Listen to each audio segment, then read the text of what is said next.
Muito bem. O republicano Donald Trump ultrapassou o número de 270 delegados no colégio eleitoral e foi eleito o 47º presidente dos Estados Unidos nesta quarta-feira, 6 de novembro.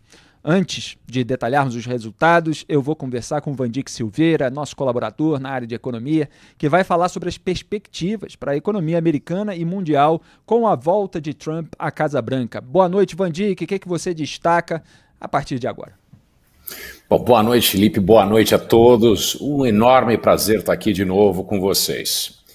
Bom, a gente tem uma vitória acachapante e inesperada do Donald Trump. A gente, ao ver ao longo dessa corrida eleitoral os números que vinham das pesquisas, né, ninguém podia imaginar que seria uma diferença tão grande assim e uma vitória também além do colégio eleitoral, que é o que vale nos Estados Unidos, é muito importante que isso seja frisado, mas também uma vitória no voto popular, coisa que não aconteceu em 2016.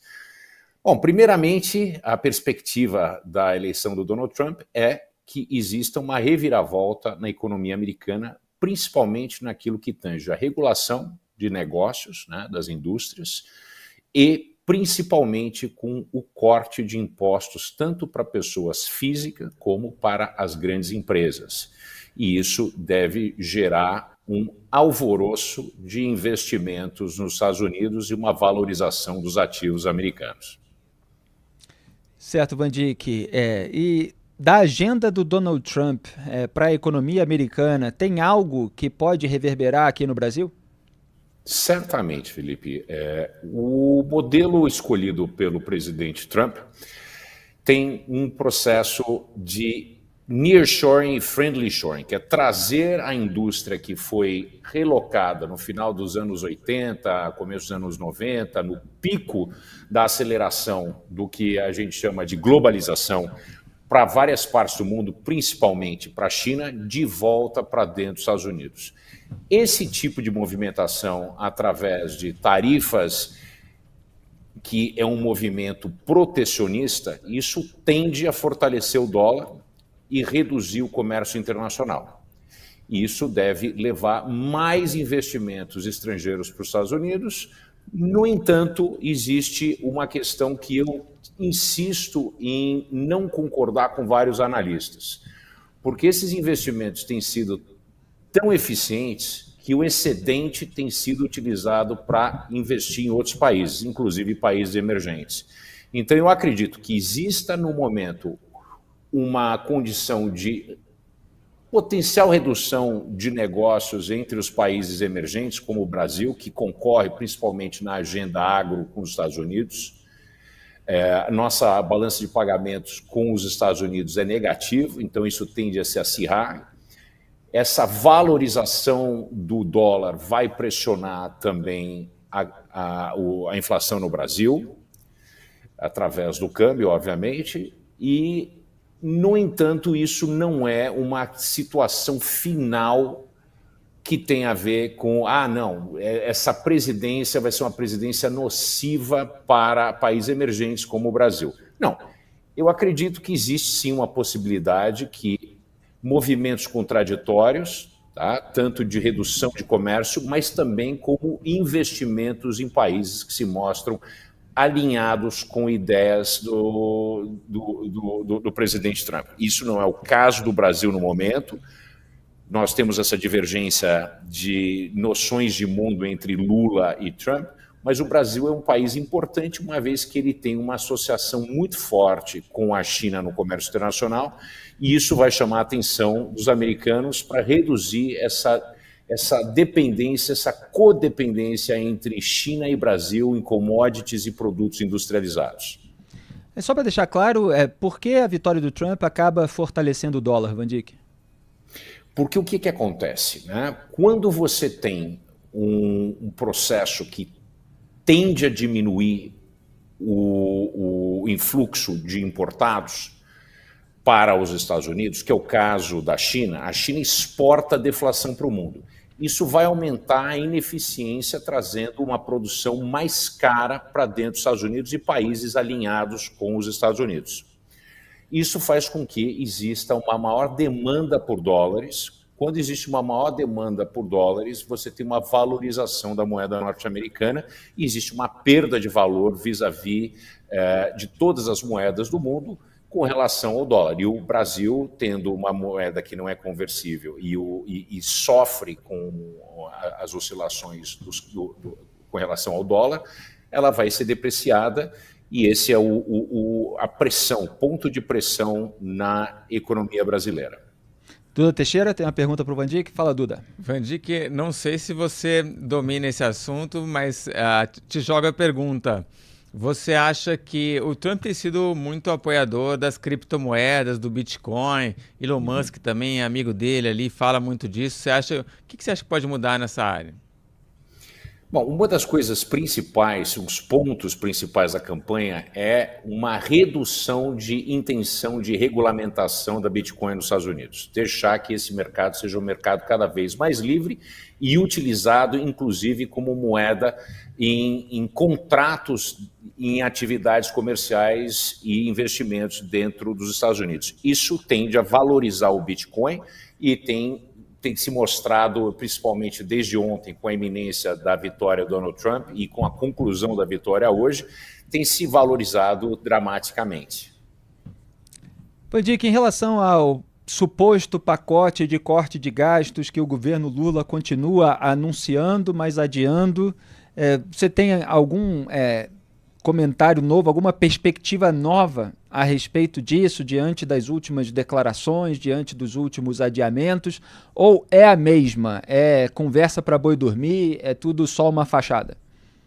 Felipe, não tem um pacote, essa é a verdade. Se tivesse um pacote que fizesse sentido, a gente teria o pacote apresentado para pelo menos acalmar o mercado. Como não tem nenhuma notícia nova e como nenhum tipo de equilíbrio foi conquistado entre a área econômica e as diversas outras áreas, mas principalmente as áreas mais alinhadas com a ala política, não tem nada para ser apresentado. Apresentar algo que não tem nenhum impacto no estrutural vai criar uma ressaca forte. E é melhor, então, na cabeça do ministro, na cabeça do Lula, continuar com esse empurra com a barriga e a gente gosta de se sentir, vamos dizer assim, enganados até que tenha uma notícia má final. Uma coisa que eu aprendi é o seguinte, a gente tem que começar a acreditar no não e duvidar o sim quando ele vem dessa maneira. Eu começo já a acreditar que o não é muito mais a direção, como eu já havia dito nesse canal aqui. É muito difícil que você tenha uma guinada tão radical por parte do presidente. No entanto, a eleição do Trump e a questão do dólar, né, a apreciação do dólar, isso vai criar ainda mais munição para a ala econômica demandar por parte do governo cortes profundos e uma reestruturação da política fiscal do Brasil. Em relação a investimentos estrangeiros no Brasil, muito se falou nos últimos anos de fuga de capital e sempre se fala a respeito da necessidade de segurança fiscal e jurídica, coisa que a gente não costuma ver nesse país. Nesse momento, como é que você avalia o nível de investimento no Brasil e qual é a sua perspectiva daqui para frente? Felipe, o Brasil mal chega a 16% do PIB. Historicamente, o máximo que a gente chegou foi cerca de 21% há 17, 18 anos atrás. Isso é totalmente insuficiente para que o Brasil tenha uma economia pujante. Porque o Brasil tem, ou qualquer país, na verdade, especialmente os emergentes, para que tenham economias que possam crescer de maneira sustentável, precisa existir uma taxa de investimento superior a 20% do PIB. E aqui a gente não chega nisso, né? O investimento estrangeiro direto é alguma coisa em torno de 3% do PIB, né? Oscila, mas a média é 3%. É muito baixo, né? Se a gente comparar com outros países emergentes, é muito baixo. Aí a gente fala, não, mas o Brasil lidera entre vários países. Obviamente que a gente tem um PIB grande, né? 3% do PIB não é para a gente falar, não, isso não quer dizer nada. Não, obviamente que é um valor importante, mas a gente não chega hoje nem próximo ao pico de mais de 100 bilhões de dólares que foram investidos no Brasil no passado. Isso tudo advém dessa incerteza que vem da economia brasileira, esses rumos que levam a voos de galinha, ocasionados pelo populismo e, obviamente, as estruturas falidas brasileiras, começando com, vamos dizer assim, a implosão da certeza de que contratos serão cumpridos, quer dizer, a famosa insegurança jurídica. E só aproveitando que eu vi que você comentou mais cedo uma notícia da França sobre corte de pensões. E houve todo um debate aqui no Brasil sobre reforma da Previdência, até o grau de mudança na reforma da Previdência no começo do governo Bolsonaro, uma proposta que já estava engatilhada durante o governo do Michel Temer. Como é que você avalia essa comparação? Porque lá na França, mesmo com uma população mais idosa, acho que era isso que você estava colocando, que a população idosa corresponde a uma grande parte da população, houve corte de pensão. E aqui no Brasil há uma cláusula pétrea. Quer dizer, como é que isso poderia ser feito? E, claro, sempre há um movimento contrário, uma pressão daqueles que eventualmente são atingidos. Como é que isso poderia ser até um foco de convencimento de que não se vai retirar tudo, quer dizer, aquelas pessoas elas não vão perder a oportunidade de ter uma sobrevida. Como é que se faz esse debate de uma maneira mais racional e sensata no Brasil? Felipe, infelizmente, o Paulo Guedes e o presidente Bolsonaro deram uma marcha ré nesse assunto durante a reforma da Previdência. A questão é o seguinte, a Previdência, sem que a gente passe para um regime de capitalização, ela é insustentável. Quer dizer, se a gente quer ter os salários pensões que são remuneradas de maneira que elas crescem acima da inflação, como é o caso atual, você não pode ter um modelo solidário. Quando você faz o modelo governamental solidário, que cada geração banca a anterior, né, enquanto você está trabalhando, quem está fora da força de trabalho recebe, a gente pode até aventar que exista a reposição da inflação, mas jamais o ganho real. Não foi isso que você contratou. Você não contratou porque você não foi ao mercado. Esses fundos não foram investidos em ativos que se valorizam ao longo do tempo. Então, eu diria, ineficiente e imoral esperar que essas pessoas, que mesmo tendo contribuído no teto, esperar que esse tipo de retorno real a uma previdência, sem que eles sejam produtivos, né? Eles, normalmente, salário ou qualquer tipo de remuneração, ela tem a ver com a produtividade. Por definição, o sujeito que recebe pensão, ele não é mais produtivo para a sociedade. Então, ele tem aquela renda que ele contratou, de repente até com o valor remunerado pela inflação, para não ter perda de poder aquisitivo, agora jamais um valor acima da inflação, um ganho real. A França, que é um país que tem um estado de bem-estar um dos maiores do mundo, com alguma das pensões, o sistema de pensão assim, mais benéficos e benevolentes do mundo, está estudando e vai cortar pensão nos próximos meses. Isso já está na cabeça do presidente Macron e do primeiro-ministro. E vai ter uma gritaria, mas isso tem que ser feito porque hoje a França tem um déficit nominal de 5,5% e para ser membro da União Europeia não pode passar de 2%. O Brasil tem um déficit de 10% nominal, tá? Tem um déficit primário de 2% do PIB e acumulado nesse ano com a meta que pode ser no máximo de 0,25%, que chega próximo de 1,5%. Quer dizer, ou a gente é sério, ou a gente tem que parar de jogar esse jogo, né? Tem que haver uma reestruturação e tem que haver uma ruptura desse modelo. Esse modelo não nos serve mais.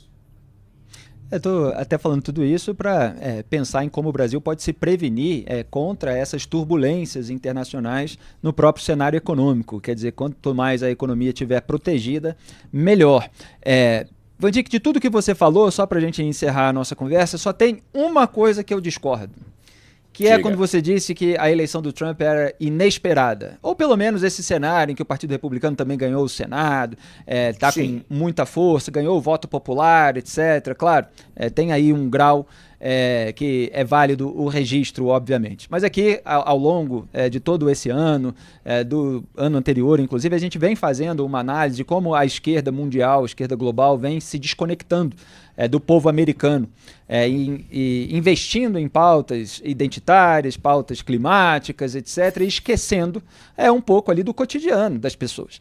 Então, os próprios preços altos nos Estados Unidos influenciaram também a perspectiva do eleitorado, apesar de alguns bons índices que acabaram não sendo sentidos na prática pela população. Então, como é que você analisa esse cenário econômico atual dos Estados Unidos à luz desse resultado? O que você acha que pesou?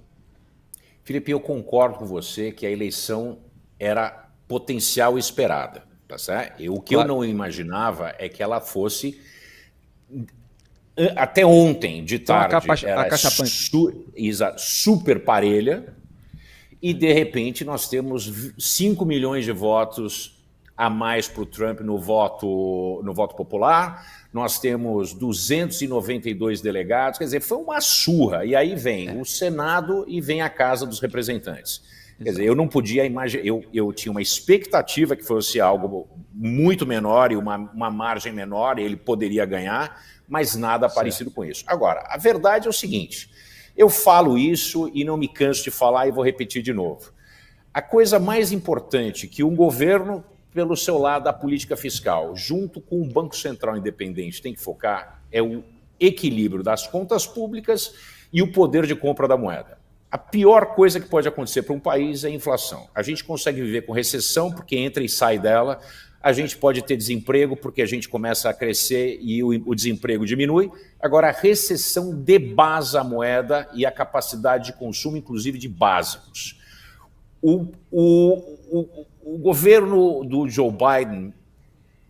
Para concluir, a gente vai ter que chamar o comercial, mas diga.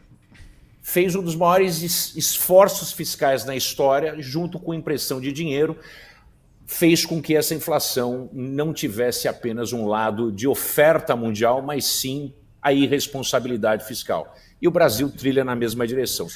Nos Estados Unidos, nos últimos 4 anos, a gente teve um aumento de inflação medida pelo CPI de 25% acumulado.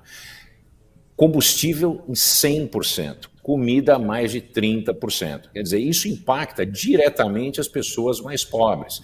É um negacionismo, é uma irresponsabilidade e ignorância por parte da esquerda falar que combater o equilíbrio fiscal, que o bom mesmo é a expansão fiscal a qualquer custo, que isso ativa a economia, e sem se preocupar com a inflação, é algo que é desejável. Obviamente que não é. Então foi isso que tirou o George Bush, o sênior, da cadeira de presidente. Ele ignorou a economia e, mais uma vez, it's the economy stupid, né? O governo pensou muito em pautas identitárias, falou do meio ambiente, uma série de coisas que, no final das contas, ninguém está preocupado de verdade. Você está disposto a pagar mais para ter isso? Ninguém está disposto a pagar mais por gasolina para ter o mico-leão dourado protegido, para ter mais um panda no mundo. Não é isso que as pessoas querem. As pessoas vão querer o panda no dia que o delas estiver assegurado. E não foi isso que aconteceu nos Estados Unidos. Maravilha. Vandir Silveira, muito obrigado pela participação, sempre enriquecedora aqui no Papo Antagonista. Boa noite, bom trabalho. Meu prazer.